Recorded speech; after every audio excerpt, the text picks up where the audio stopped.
Welcome to this explainer on early American governance. We're going to dive right into the structural, administrative, and historical blueprints exactly as they were laid out in the original records.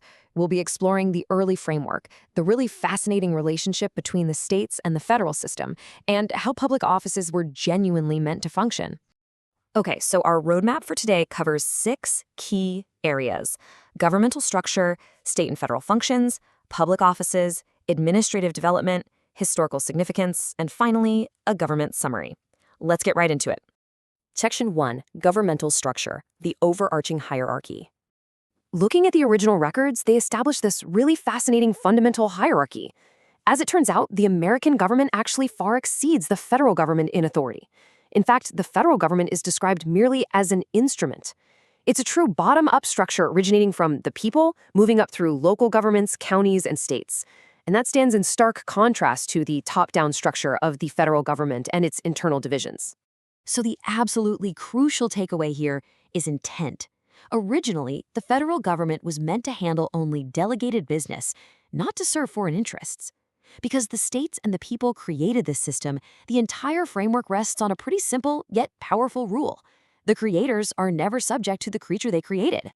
Section 2, State and Federal Functions, Jurisdictions and Constitutions. So, how does this actually look in practice? Well, the 1776 records define 2 completely distinct groups. On one side, you have the Union of States, doing business as the United States, which holds the national soil jurisdiction and is made up of private state nationals. Now, on the other side, there is the Federation of States, doing business as the United States of America. They hold the international land and sea jurisdictions, and they're governed by state citizens who hold public office. It gets even more specific when we get to the constitutions. Rather than just one overarching document, the texts describe 3 separate power-sharing debt agreements. The 1787 Constitution set up the federal branch for international trade. 2 years later, the 1789 Constitution established the territorial branch for military and property management. And finally, the 1790 Constitution created the municipal branch to handle global air and municipal business. Now, you might be wondering, where do everyday people actually fit into all of this?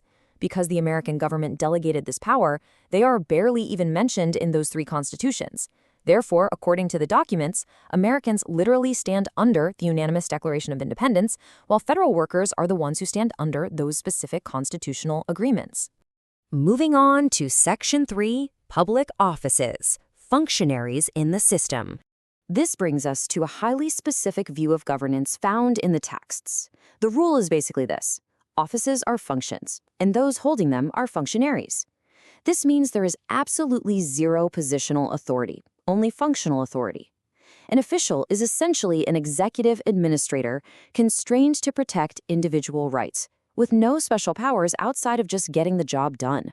To make sure these functionaries are actually up to the task, the vetting process described is incredibly strict. It's absolutely not a popularity contest. Candidates are assessed on their deep knowledge of the position, their actual skills, how they present information, and they must pass formal background checks. And once they're vetted, the election procedure is completely locked in.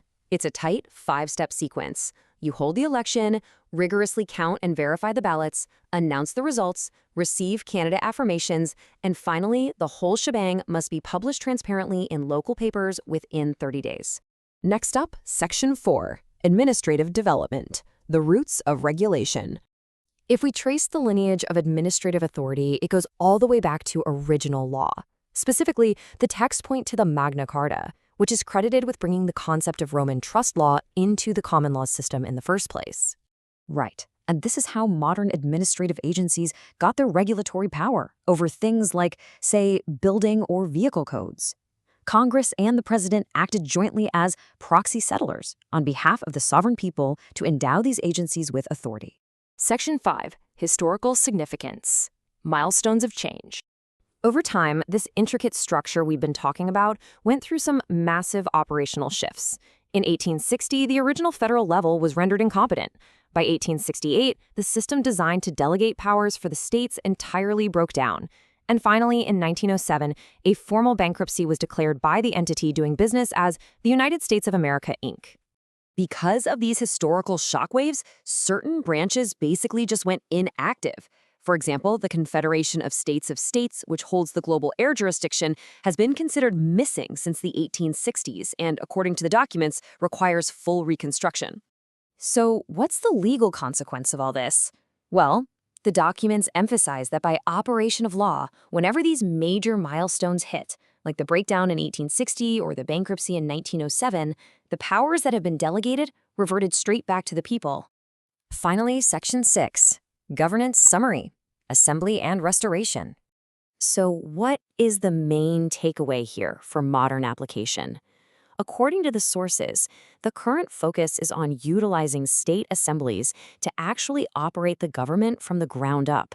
The goal is to enforce the constitutions, restore checks and balances, and bring both the Confederation and the Federal Republic back to full function, based on those original inherited records. To really grasp this restoration effort, you have to understand the stark contrast between public and private. The State General Assembly and its members are the actual public, utilizing organic law. On the flip side, the for-hire territorial state-of-state corporations operate merely as private enterprises under contract to provide services. We'll leave you with this final thought. Given that the American Federal Republic workers have been considered missing and their specific constitution completely dormant since 1860, how might their eventual restoration ultimately impact the structure and daily function of the assemblies we've explored today? It's a fascinating question. Thanks for joining us for this explainer on early American governance.